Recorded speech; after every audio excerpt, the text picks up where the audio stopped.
Right guys, here we go again. It's another beautiful day. It's my third match and my third video in 8 days. So don't say I'm not good to you. Might be a little bit debatable. Anyway, I'm down in Getafe. We've had Getafe against Real Madrid on this weekend. But who wants to see Real Madrid play when you can see Getafe B against San Fernando? Interesting. So Getafe is one of several cities that are cities in their own right, but they're kind of attached onto Madrid. Now Getafe is on the south side. I have taken the commuter train down here, as you might have seen. There are a couple of stops that are quite near the station. You can get to El Casar on line C3. Alternatively, Las Margaritas, which is what I have taken, is on line C4. And I think in both cases you're about a 10 or 15 minute walk after that to get down to the stadium. So Getafe is not a place that you would necessarily come to if you were visiting Madrid. I've been living here for 8 years and have not been once. But having said that, there are one or two things that are quite interesting about this place. One in particular about the city, one about the football team as well. I think what I'm going to do though is I'm going to save that for when I go to see the Getafe first team, which, all being well, should be happening in the next 2 or 3 weeks or so. So here we have the Coliseum Alfonso Perez, where the big boys play, and I'm going to see where they learned their trade, which is somewhere away down there. Here we go, found it. So just come in, 10 euros, seems to be a normal price for a ticket. There's a game going on, no idea who's actually playing. I'm guessing it's probably one of the youth teams. Another little cafe. Quite liking this trend. So here we are in the cafe, and I'm liking the look of this wall. Getafe scarves for lots of different teams, old shirts as well, memorabilia, pretty cool. Okay, didn't realise there are actually 2 pitches here, which makes complete and utter sense, because I guess these third division teams are not going to go straight into a match without warming up. So here we are. This is the real pitch for today. It's a nice wee stand, but these concrete steps or seats would be cold in the winter though. Okay, I'm a bit lost. This is pitch number 6.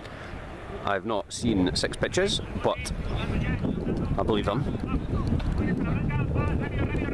So as I mentioned, today's game is between Getafe B and San Fernando in the Tercera División. Now Getafe in its current form has actually only been going since 1983, and that is when the B team was formed. Now the highest they've ever been is in the Segunda B, so a level above the level they're at now. They were there for 6 seasons between 2010 and 2016 before getting relegated. Now they didn't quite manage to get back up last season, finished 6th out of 20, just outside the playoff places. But they've started this season pretty well. They've won 6 of their opening 8 matches. They've drawn 1 and lost 1, and all of their drop points have actually been at home this season. So they are in 2nd place in the table though. They're doing pretty well. They're just a point adrift of league leaders Alcobendas. So today they're taking on San Fernando, who are not actually from the city. They are from a municipality called San Fernando de Henares, which is basically about 15 kilometres east of Madrid city centre. It's pretty close. So as I said in the previous video, the away teams I'm definitely going to go and see in home matches, so I won't go into too much detail about them today. They are in 9th place at the moment out of 20 teams. They've had a pretty mixed start to the season, so they won 3, drawn 2 and lost 3, so anything could happen today. So again, I know most of you will know this already, but Getafe are playing in blue, San Fernando in white. Surprise, surprise.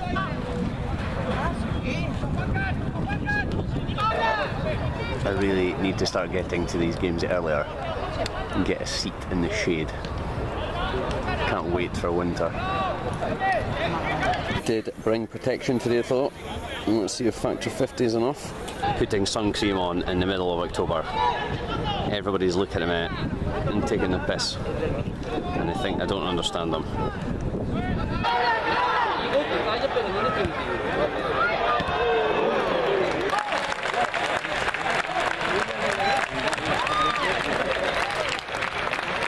Well, there was a hint of offside with that goal there, but I didn't get it on camera, so you never know.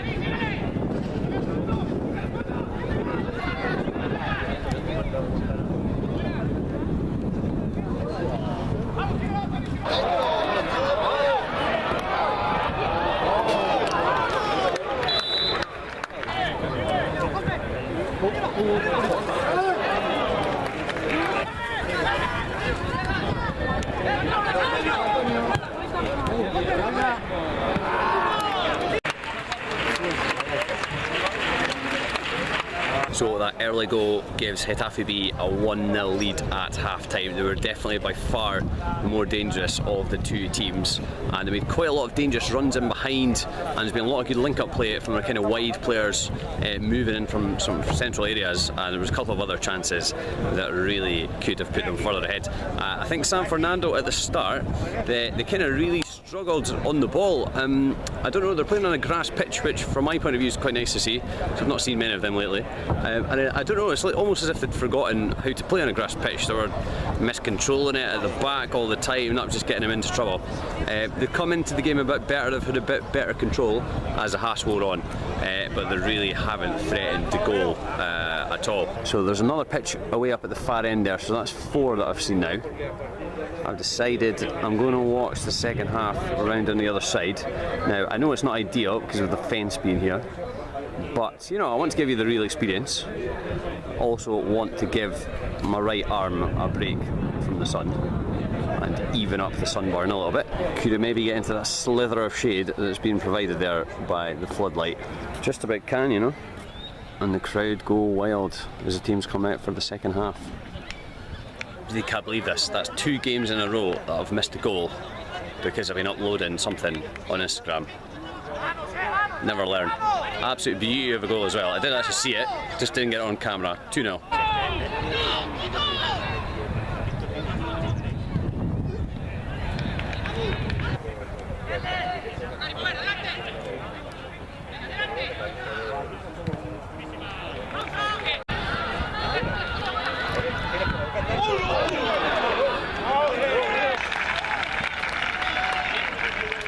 Big chance there for San Fernando. That could really have put the cat amongst the pigeons, as they say.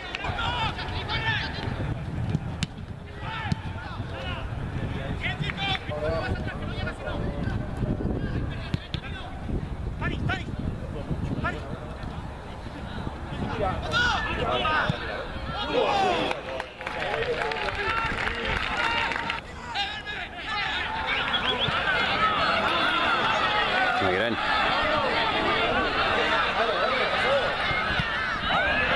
Oh, what a waste.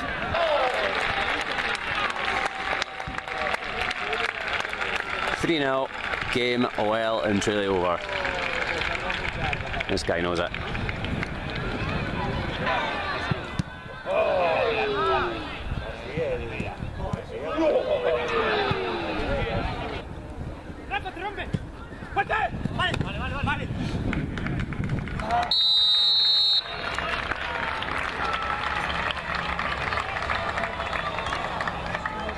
So that's it, guys. 3-0 to Getafe B in the end, and that was a pretty convincing home victory. They must have had, I don't know how many chances to score more goals on the counter-attack. They had, you know, 3s against 2s, 3s against 1s. I think they might have even had 3 against 0 at one point. And with a bit more care in the final third and a bit more care with the final ball, they could easily have scored 2 or 3 more.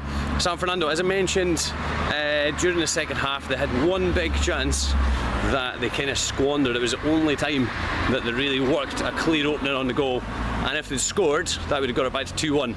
But they didn't. Right, I'm not going to give you a new quiz question for this video. What I'll do instead, because the last quiz question was only 3 days ago, I'm going to give you another chance to have a go at this one, and I'm also going to give you a clue, because it's quite a difficult question.